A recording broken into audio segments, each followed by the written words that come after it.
दोस्तों नमस्कार, आप सभी का स्वागत है आज के इस वीडियो में। इस वीडियो में हम बात करेंगे कि आने वाली सीटेट की परीक्षा दिसंबर में कौन कौन फॉर्म भर सकता है।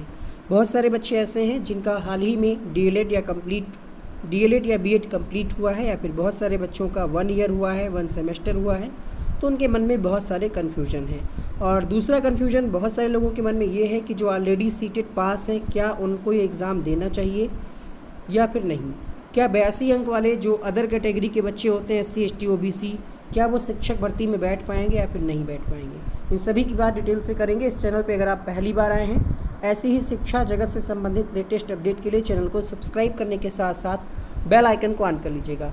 बात करेंगे अपेयरिंग की, तो यहाँ पर जिन भी बच्चों का बीएड या डीएलएड 4 सेमेस्टर, अगर सेमेस्टर वाइज परीक्षा होती है तो 4 सेमेस्टर होंगे, ठीक है। कुछ यूनिवर्सिटीज़ में जो एग्ज़ाम होते हैं वो सेमेस्टर वाइज होते हैं, इसी प्रकार से डीएलएड में भी।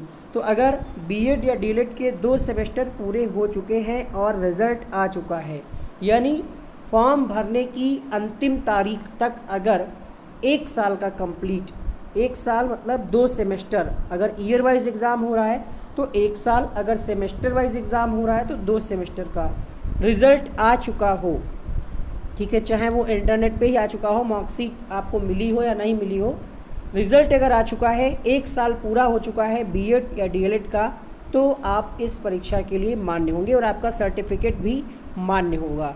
लेकिन अगर 1 सेमेस्टर हुआ है, आपने एडमिशन लिया है या आपने एग्ज़ाम दे दिया है 1 साल का और रिज़ल्ट नहीं आया है, फॉर्म भरने की अंतिम तारीख तक भी रिज़ल्ट नहीं आता है, उस कंडीशन में आप एक्सपीरियंस के लिए पेपर तो दे सकते हैं। आपको आइडिया लग जाएगा कि पेपर कैसा आता है, किस तरीके से ऑनलाइन एग्ज़ाम को देना होता है।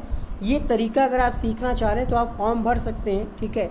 फॉर्म सबमिट हो जाएगा, क्योंकि फॉर्म में कोई ओरिजिनल डॉक्यूमेंट्स स्कैन कॉपी नहीं मांगता है, तो आप फॉर्म भर सकते हैं। बट आपका सर्टिफिकेट वेल्ड नहीं होगा। सीटेट की जो सर्टिफिकेट होता है उसकी वैधता पहले 7 साल के लिए होती थी, अभी इसको बढ़ा करके लाइफ टाइम कर दिया गया है।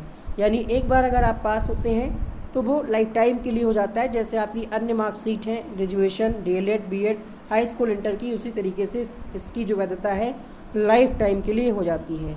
जो पास हैं उन्हें फॉर्म भरना चाहिए या नहीं भरना चाहिए। देखिए, अगर आपके नंबर लगभग 120 के आसपास हैं तो आपको दोबारा फॉर्म भरने की आवश्यकता नहीं है। बट अगर आपके नंबर सिर्फ क्वालिफाइंग मार्क्स हैं, 82 नंबर हैं या 85 हैं, या जनरल वालों के सिर्फ 91-92 हैं, तो हम आपको सलाह देंगे आपको एक बार फॉर्म भरना चाहिए स्कोर बढ़ाने के लिए। इसके फ़ायदे क्या हैं? अगर आपको आर्थिक समस्या नहीं है तो ज़रूर फॉर्म भरिएगा। फ़ायदे इसके ये हैं कि आने वाले समय में कई बार क्या होता है, बहुत सारी मतलब वैकेंसीज़ में क्या होता है कि टेट के भी मार्क्स जुड़ने की भी बात की जा रही है। तो इन फ्यूचर अगर ऐसा कोई रूल आ गया और तब आपके पास अगर कम नंबर वाला सर्टिफिकेट हुआ तो आप हो सकता है अन्य बच्चों की अपेक्षा पीछे हो जाएं और आपको ज़िंदगी भर पछतावा हो कि काश हम नंबर बढ़ा लेते तो इसका लाभ हमें भी मिल जाता। इसलिए आप इस फॉर्म को भर दीजिएगा और अच्छे से 120+ का स्कोर करिएगा कि अगर कभी भी टेट के 1/4 जोड़े जाएँ तो आप इस मार्कशीट को लगा सकें और इसका लाभ ले सकें। अब यहाँ पर एक सवाल और है, क्या 82 अंक हैं तो भर्ती में बैठ सकेंगे? आपको पता होगा आरक्षण के बाद जो है SC ST या OBC को पास करने के लिए सीटेट या यूपी टेट में 82 अंक चाहिए होते हैं। बहुत सारे बच्चे 82 अंक ला करके क्वालिफाई हो चुके हैं। बट यहाँ पर सवाल ये उठता है, क्या 82 अंक वाले भी भर्ती में बैठ सकेंगे? देखिए, DSSB की जो वैकेंसी आती हैं दिल्ली स्कूलों में, वहाँ पर जो है सभी के लिए वैकेंसीज़ में शामिल होने के लिए 90 अंक अनिवार्य होते हैं। तो यहाँ पर आप बाहर हो सकते हैं इस वैकेंसी से। और इन फ्यूचर अगर कभी कोई रूल ऐसा आ गया बाई चांस, तो उसके लिए भी आप खुद को तैयार रखिएगा, ठीक है। मेरा काम है आपको अपडेट करना।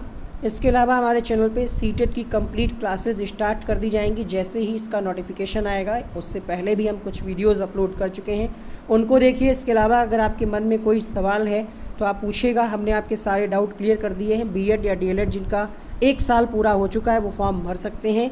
रिज़ल्ट आ जाए, फॉर्म भरने की अंतिम तारीख तक अगर आपका रिज़ल्ट आ जाता है तो आप मान्य होंगे। जो पास हैं उनको एग्ज़ाम देना चाहिए नंबर बढ़ाने के लिए, क्योंकि इसकी आवश्यकता आगे पड़ सकती है।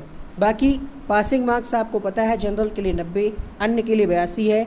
बट DSSB और कई वैकेंसीज ऐसी आती हैं जहाँ पर अगर आप अन्य स्टेट से आते हैं किसी भी, तो वहाँ पर 90 अंक की आवश्यकता पड़ सकती है। और वैसे भी अगर आप सिर्फ पासिंग मार्क्स पे अटके हुए हैं तो ज़रूर आपको एक बार फॉर्म भर करके अपने नंबर बढ़ाने चाहिए। इसके अलावा अगर आपको कोई भी डाउट है सीटेट, यूपीटेट या फिर किसी भी चीज़ से संबंधित, तो आप कमेंट सेक्शन में लिखिएगा। अगला वीडियो हम आपके कमेंट से ही बनाएंगे। इस वीडियो को देखने के लिए बहुत बहुत शुक्रिया।